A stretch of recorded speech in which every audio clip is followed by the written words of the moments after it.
आइए सभी लोग हाथ जोड़ लीजिए।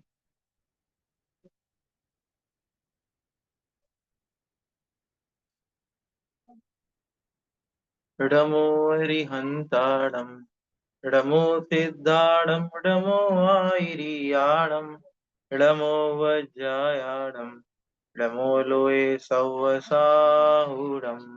जय गुरु पंच परमेष्टि भगवान की जय।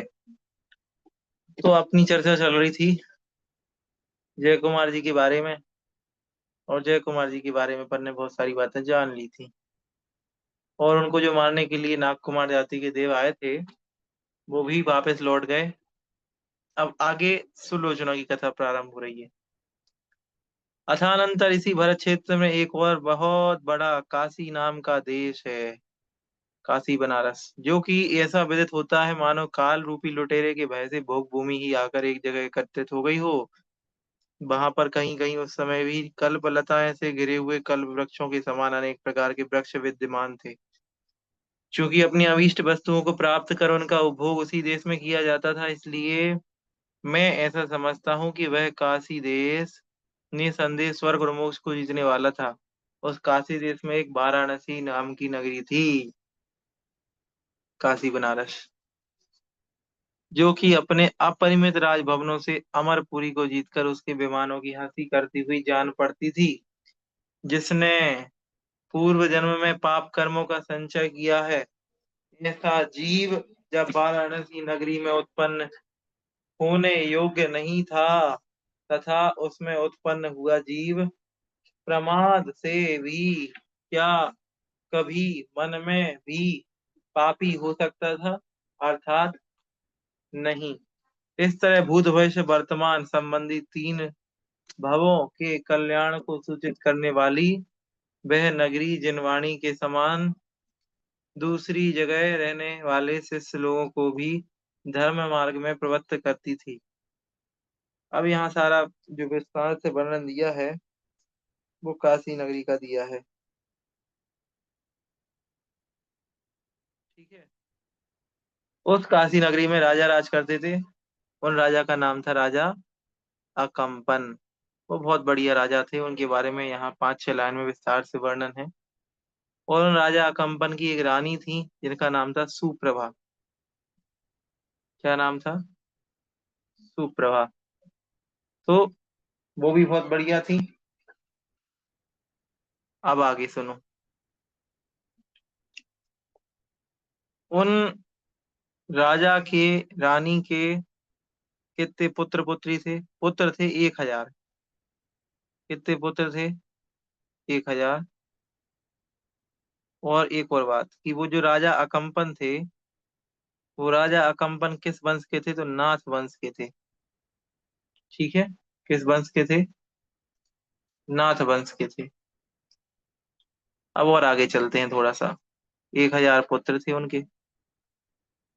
पुत्रों के नाम 3-4 के दिए हैं, बाकी नहीं दिए। हेमांगत, सुकेतु, श्री सुकांत आदि पुत्रों से घिरा हुआ वह राजा ऐसा सुशोभित होता था जैसे कि सामान्य देवों से घिरा हुआ इंद्र सुशोभित होता है।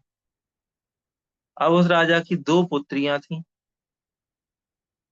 ठीक है। उत्तम लक्षण वाली दो पुत्रियां थीं जिनका नाम था, एक का नाम था सुलोचना और दूसरी का नाम था लक्ष्मीमती। ठीक है। और ये उत्तम लक्षण वाली कन्याएं उत्पन्न हुई थी। वह बालिका सुलोचना लक्ष्मी के समान सबके मन को आनंदित करने वाली थी और अपने कला रूपी गुणों के द्वारा चांदनी के समान वृद्धि को प्राप्त हुई सुशोभित हो रही थी। अब यहाँ पे एक धाय का नाम लिखा है। ठीक है। सुमित्रा नाम की धाय और सुलोचना की अतिशय मनोहर कलाओं को बढ़ाती थी, लालन पालन करती थी। ठीक है। आश्चर्य की बात है, और आगे लिखा हुआ है कि उस सुलोचना के बारे में सीधी बात है, यहाँ आगे और तारीफ की हुई है सारी की सारी कि वे सुलोचना कैसी थी। उनके शरीर के एक एक अंग के बारे में यहाँ विशेष रूप से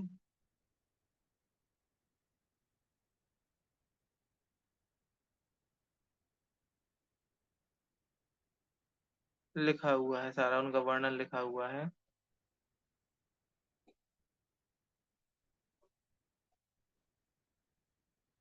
आप सभी पढ़िएगा जरूर ये सारी चीजें, यहाँ पे सारा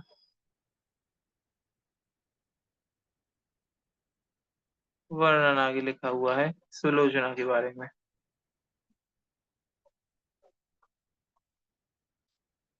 ये सारा पेज भी सुलोचना के बारे में लिखा हुआ है।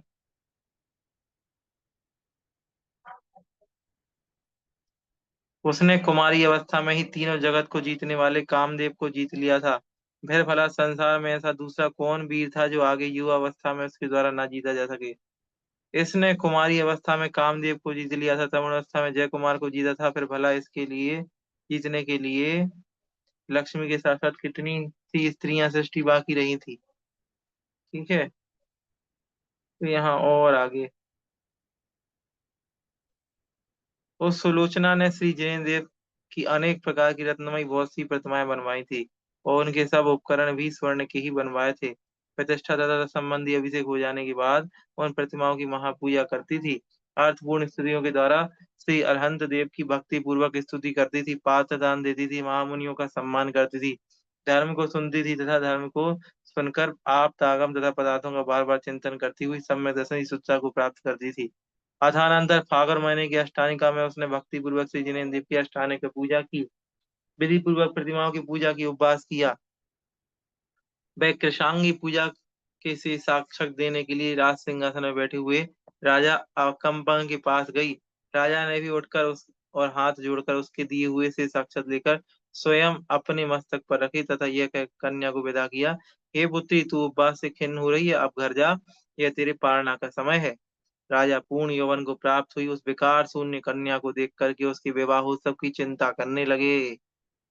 उसने किसी शुभ दिन को कोष्ठ बुद्धि, बीज बुद्धि, पादानुसारणी और सम्मिन्न सूत्री, इन चारों बुद्धि रिद्धियों के समान श्रुतार्थ, सिद्धार्थ, सर्वार्थ, सुमति नाम के मंत्रियों को बुलाया।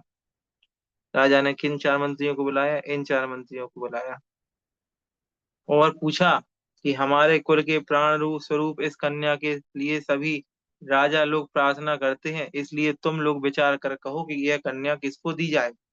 इस प्रकार पूछने पर शास्त्रों का समुद्र सुतार्थ नाम का मंत्री बोला कि इस विवाह में सज्जन बंधुओं का समागम होना चाहिए, जमाई बड़े कुल का होना चाहिए। इस विवाह में बहुत सा धन खर्च होगा, हम लोगों को अपने जन्म तथा राज्य का फल मिलेगा, इसलिए नीति निपुण पुरुषों को इस कार्य को अच्छी तरह विचार कर करना चाहिए। यदि यह संबंध चक्रवर्ती के साथ किया जाए तो सब राजा अपने बंधु हो सकते हैं और आपका वंश भी इक्ष्वाकु की तरह पूज्य हो जाएगा। कुल रूप वय विद्या, अब ये कह रहा है कि इक्ष्वाकु वंश के चक्रवर्ती के साथ इनकी शादी कर दो। ठीक है। क्यों क्यों कर दूं, तो ये सारी चीजें उन्होंने लिखी हैं। और चक्रवर्ती के पुत्र अर्क कीर्ति के लिए ये कन्या दी जाए। इसी समय सिद्धार्थ मंत्री कहने लगे, दूसरा मंत्री कह रहा है कि आपका यह सब कहना ठीक है, परंतु पूर्व व्यवहार को जानने वाले छोटे लोगों का बड़ों के साथ संबंध होना भी अच्छा नहीं है। इसके लिए वर के गुणों से सहित प्रभंजन, स्वर, बलि, वज्रायुध, मेघेश्वर अर्थात जयकुमार और भीम भुज आदि अनेक प्रसिद्ध राजपुत्र हैं, तो एक के साथ बढ़कर वैभवशाली तथा चतुर हैं। उनमें से आपका चित्त प्रसन्न हो तो उसके साथ ज्योतिषी से पूछकर उत्तर सगम देख करके कन्या दे देनी चाहिए, क्योंकि बराबरी वालों के साथ संबंध करना ही कल्याणकारी होता है। बराबरी वालों के साथ संबंध करो। यह सब सुनकर समस्त विषयों को जानने वाला सर्वार्थ नाम का तीसरा मंत्री बोला कि भूमि गोचरियों के साथ तो हम लोगों के संबंध पहले से ही हैं, विद्याधरों के साथ करो। ठीक है। अब चौथा मंत्री बोला, यह सब कहना भी ठीक नहीं है, क्योंकि ये सभी बातें शत्रुता उत्पन्न करने वाली हैं। विद्याधर को कन्या दी है, यह सुनने से चक्रवर्ती चित्त में क्या भोग भूमि गोचरियों में इसके योग्य कोई वर नहीं था, यह सोचकर चक्रवर्ती को बुरा लगेगा। इस विषय में किसी से विरोध नहीं करने वाला एक अच्छा उपाय मैंने सोचा है, वह यह है कि प्राचीन पुराणों में स्वयंवर की विधि है। क्या है स्वयंवर? प्राचीन पुराणों में इस समय सर्वप्रथम अकम्पन महाराज के द्वारा इस विधि का प्रारंभ किया जाए, तो भगवान ऋषभदेव और उनके पुत्र सम्राट भरत के समान संसार में इनकी प्रसिद्धि भी युग के अंत तक हो जाएगी। इसलिए यह कन्या स्वयंवर में जैसे स्वीकार करे, ऐसे किसी पुण्यशाली राजकुमार को देनी चाहिए। ठीक है। इस प्रकार सुमति नाम के मंत्री के द्वारा कही हुई सब बातों को राजा के साथ साथ सबने स्वीकार किया।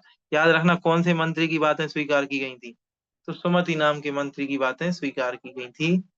सब चार मंत्रियों में से किस मंत्री की बात स्वीकार की गई थी, उसने किस बात में अपनी बात रखी थी, उसने स्वयंवर के बारे में बात की थी कि स्वयंवर हमको कर देना चाहिए। ठीक है। तदनंतर राजा ने सम्मान कर मंत्रियों को विदा किया, स्वयं कार्य करने में जुट गया। उसने सबसे पहले घर जाकर ऊपर लिखे हुए समाचार सुप्रभा देवी और हेमांगत नाम के ज्येष्ठ पुत्र को कह सुनाए। ज्येष्ठ पुत्र का नाम हेमांगत था, पत्नी का नाम तो सुप्रभा देवी है, ये तो आप सबको पता लग ही गया। और कुल परंपरा से आए हुए वृद्ध पुरुषों और सगोत्री बंधुओं के साथ पूर्वाचर विचार किया। कितने ही राजाओं के पास निःसृष्टा तथा स्वयं विचार कर कार्य करने वाले दूत भेजे। अब सब राजाओं के पास उन्होंने क्या किए हैं, बुलाने के लिए सभी जगह दूत भेज दिए। यह सब समाचार जानकर अवधि ज्ञानी, नेत्रों को धारण करने वाला विचित्रांगद नाम का देव, विचित्रांगद नाम का जो देव, जो पूर्व भाव में राजा अकंपन का भाई था, स्वधर्म स्वर्ग से आया और अकंपन महाराज के दर्शन कर कहने लगा, मैं पुण्यवती सुलोचना का स्वयंवर देखने के लिए आया हूँ। ऐसा कहकर उसने राजा की आज्ञा से नगर के समीप ब्रह्म स्थान से उत्तर दिशा की ओर अत्यंत शांत उत्कृष्ट योग रमणीय स्थान में एक सर्वतोभद्र नाम का राजभवन बनाया। ठीक है। और जिसका मुख पूर्व दिशा की ओर था, जो मंगल द्रव्य से भरा हुआ था, विवाह मंडप में सहित तथा कई खंड का था। वह राजभवन अनेक प्रकार की गलियों, कांटों, कोटों तथा श्रृंगार करने के घरों से घिरा हुआ था, दैदीप्यमान था, मणियों के तथा स्वर्ण से बना हुआ था। इस प्रकार उस बुद्धिमान देव ने विधि पूर्वक राजभवन की रचना कर उसके चारों ओर स्वयंवर का महाभवन बनाया। किसने बनाया था स्वयंवर का महाभवन? याद रखना, विचित्रांगद नाम के देव ने। ठीक है। उसका नाम क्या था? सर्वतोभद्र।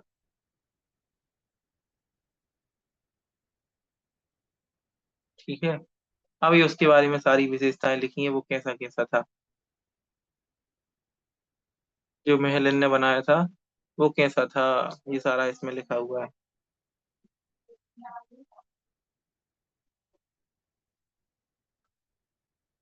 अथानंतर काम को उन्मत्त करने वाले तथा कामी लोगों और भ्रमरों के क्रम से आनंद और मत को बढ़ाने वाले बसंत ऋतु का प्रारंभ हुआ। कौन सी ऋतु आ गई? 6 ऋतुओं में बसंत ऋतु। और वो बसंत ऋतु कैसी थी, तो यहाँ 3-4 लाइन में लिखा हुआ है सारा सारा।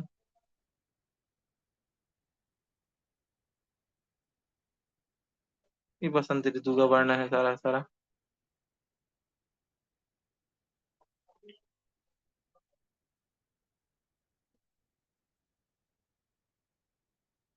अब इस बसंत ऋतु की सहायता से उन दूतों ने भूमि गोची और विद्याधर राजाओं के पास जाकर सबको स्वयंवर के समाचार बतलाए। उनके जो दूत थे, उन दूतों ने जाकर के सबको बता दिया कि स्वयंवर होने वाला है। ठीक है। तदनंतर अनेक नगाड़ों के शब्दों से दिग्गजों के कान खड़े करने वाले, अपनी स्त्रियों के मुख रूपी कमलों को मलान करने वाले, सब दिशाओं के मुख को प्रकाशित करने और सुलोचना नाम इस नाम की आकर्षणी विद्या से आकर्षित हुए अनेक विद्याधरों के अधिपति अपने अनेक विमानों से आकाश के विस्तार को कम करते हुए बहुत शीघ्र आ पहुंचे। विद्याधर राजा आ गए। सबकी आगवानी की किसने की? अकम्पनाचार्य ने। ठीक है। और उसके बाद जिस उनके बड़े बेटे का नाम क्या था? हेमांगत। जिसने बड़े प्रेम से अपने घर आदि में उत्सव की ध्वजाएं बांधी थी, और आदर को प्रकट करने वाले हेमांगद आदि पुत्र, जिसके साथ हैं ऐसे राजा कंपन किरणों सहित उदय होते हुए सूर्य के समान अपने छोटे भाई यों सहित आए हुए अर्क कीर्ति की आगवानी कर उसे महाराज भरत के समान नगर में प्रवेश कराया। छोटे भाई के साथ कौन आया था? अर्क कीर्ति आया था। इस प्रकार अपने आदर से ही मानो उसकी आगे होने वाली सिद्धि को सूचित करता हुआ नाथ वंश का अग्रणी राजा कंपन, याद रखना फिर से आ गया, कौन वंश का था? राजा कंपन नाथ वंश का था। राजा कंपन जय कुमार को लेने के लिए सबके सामने आया, उसके सामने गया। जय कुमार साहब भी आ गए। तदनंतर जिस प्रकार पूर्व समुद्र की ओर जाता है, उसकी प्रकार पूरब पश्चिम दक्षिण समुद्र को बीच में रहने वाले सब राजा लोग अपनी अपनी शोभा बढ़ाते हुए वाराणसी आ पहुंचे। राजा कंपन कितने ही राजाओं के सामने तो अपने सब विभूति के साथ साथ स्वयं आदि दूर तक गया, और कितने ही के सामने उसने मान्य हेमंगद आदि को भेज दिया। ठीक है।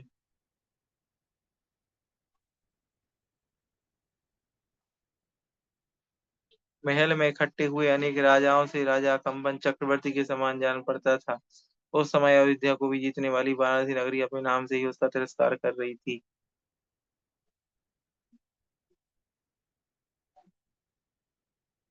अयोध्या में बहुत सारे राजा आके बैठ गए, तो अयोध्या नगरी बहुत सुंदर लगने लगी।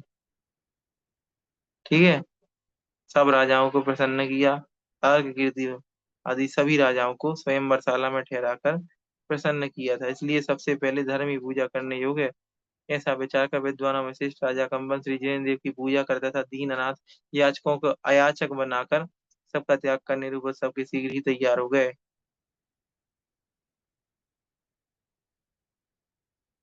उस समय विवाह के उत्सव को सूचित करने वाली भेरी बज रही थी।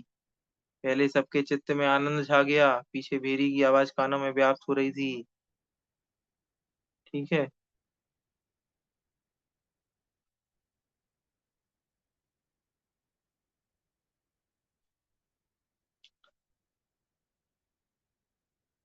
अपनी सुंदरता से स्वर्गपुरी की शोभा को जीतने वाली वह नगरी उस समय अचिंत वैभवशाली अलंकारमय शरीर को धारण कर रही थी। कुल मिला के बहुत अच्छी लग रही थी वह नगरी।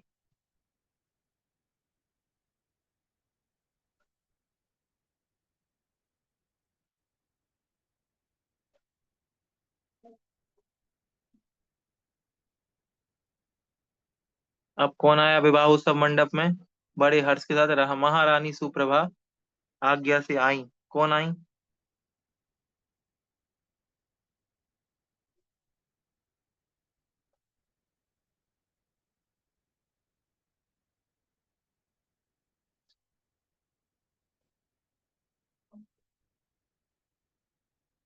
और मुख कर कूद था कि और मुख कर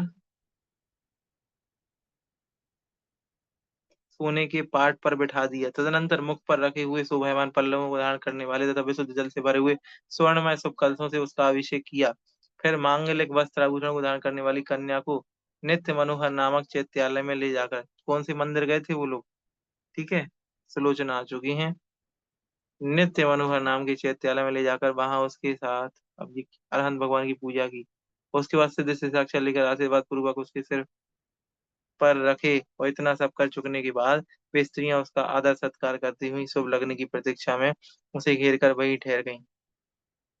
इधर महाराजा कंपन संदेश से सजावट को जानने वाले वे सब भूमि गोचरी और विद्याधरों के अधिपति अपने आप को सजाकर अपने अपने योग्य आसनों पर जा बैठे। सारे राजा बढ़िया तैयार लगा के तैयार होके बैठ गए। ठीक है, स्वयंवर होने जा रहा है।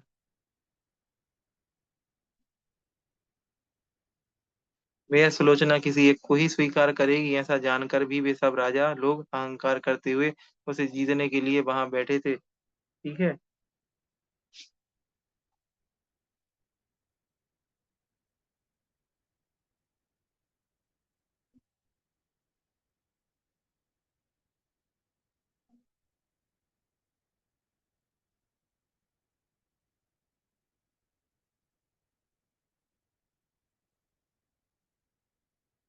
पुण्यवान राजा कंपन नगर से आकर स्वयंवर मंडप में अपने योग्य स्थान पर आकर के विराजमान हो गए।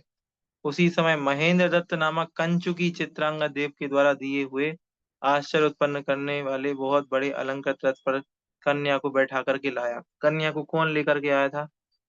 महेंद्र दत्त नाम का कंचुकी। चित्रांगद देव कौन है? जिस देव ने सारा का सारा महल बनाया है, मंडप बनाया है, वो सब। वो रथ पे बैठा करके कन्या को लेकर के आया। पहले राजा साहब आए थे, फिर इनकी बेटी आई। कामदेव को जीतने वाले हेमांगद अपने छोटे भाइयों सहित समस्त सेना के समूह को अच्छी तरह सजाकर बड़े प्रेम से कन्या के रथ के चारों ओर चल रहे थे। बड़े भाई दोनों, सभी भाई 1000 भाई रथ के चारों ओर चल रहे हैं। ठीक है। ऐसा लग रहा था जैसे ही चक्रवर्ती अपनी सेना के साथ दिग्विजय पूरी करके अयोध्या नगरी में प्रवेश कर रहे हैं। अब वो महल का नाम क्या है? फिर से आ रहा है। सर्वतोभद्र नाम का महल पर चढ़कर कंचुकी के द्वारा प्रेरित वो नील कमल के दल के समान अपने चंचल नेत्रों के द्वारा राजाओं को सींचने लगी थी। ठीक है।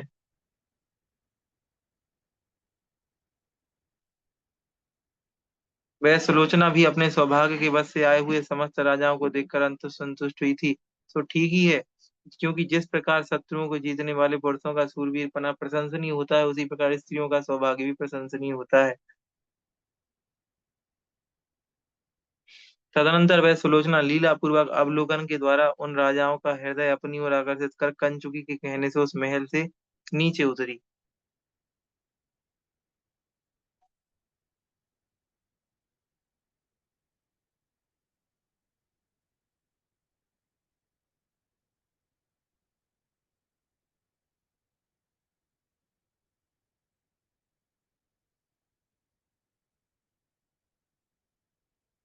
और नीचे उतर करके रथ पर सवार हुई। सुलोचना ने कामदेव का पहले तो तिरस्कार ही किया, परंतु अब उसे स्वीकार किया तो ठीक ही है, क्योंकि बुद्धिमान पुरुष हटाए हुए को भी अपने प्रयोजन के बस फिर स्वीकार कर लेते हैं।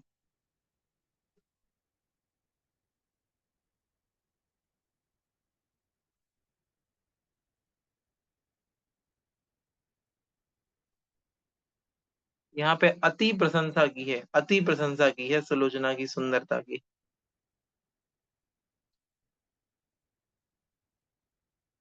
यहाँ सारी सारी सुलोचना की प्रशंसा लिखी हुई है।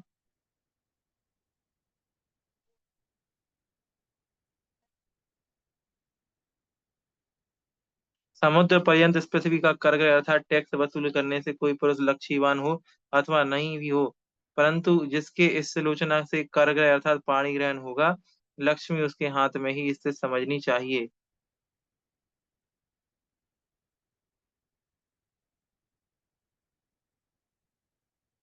पुरुषों में लावण्य समुद्र में है और स्त्रियों में लावण्य इसी सुलोचना में भरा हुआ है। यही कारण है कि सब नदियां समुद्र के पास पहुंची हैं और सब राजा लोग इसके समीप आ पहुंचे हैं। लावण्य शब्द के दो अर्थ हैं, एक खारापन और दूसरा सौंदर्य।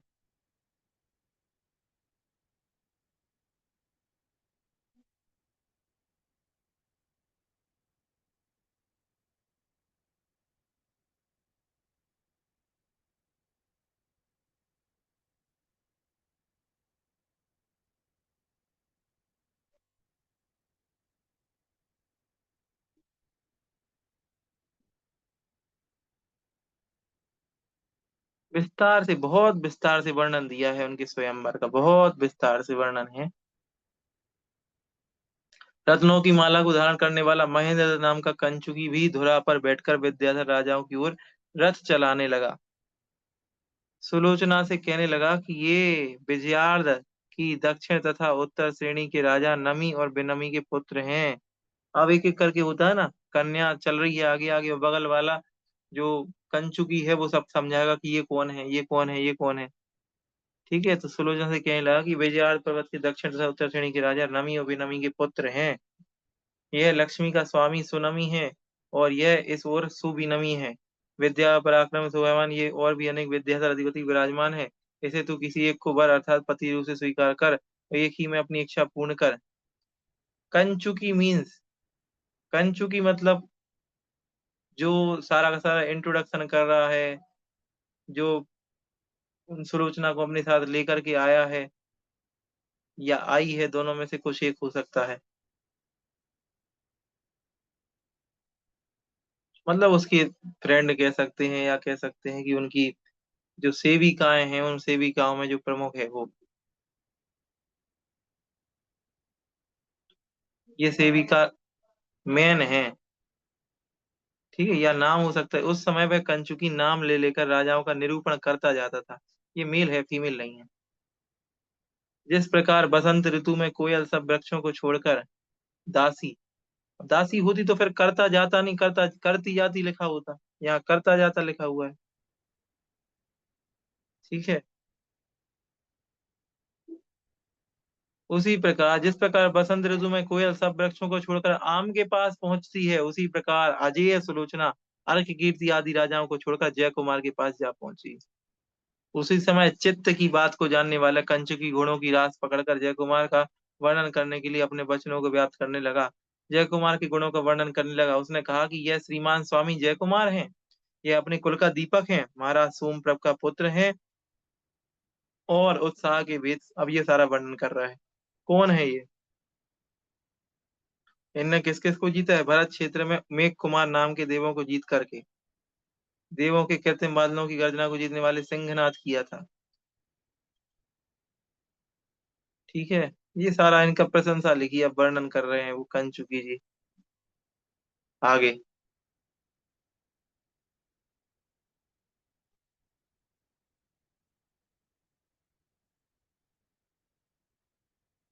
अब यहाँ आ गए हैं सामने कंचुकी जी और सारा का सारा वर्णन किए जा रहे हैं। किसकी तारीफ कर रहे हैं? जय कुमार जी की।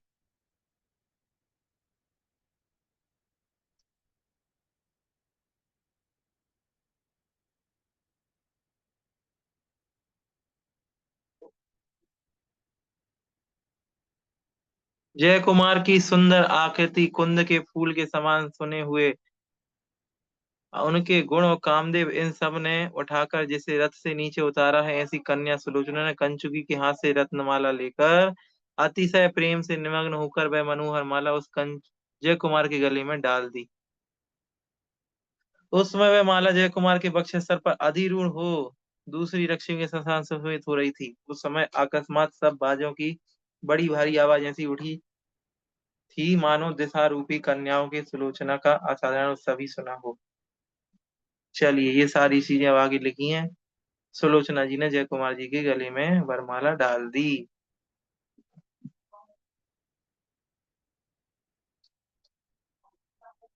ठीक है। यहाँ तक हो चुका है।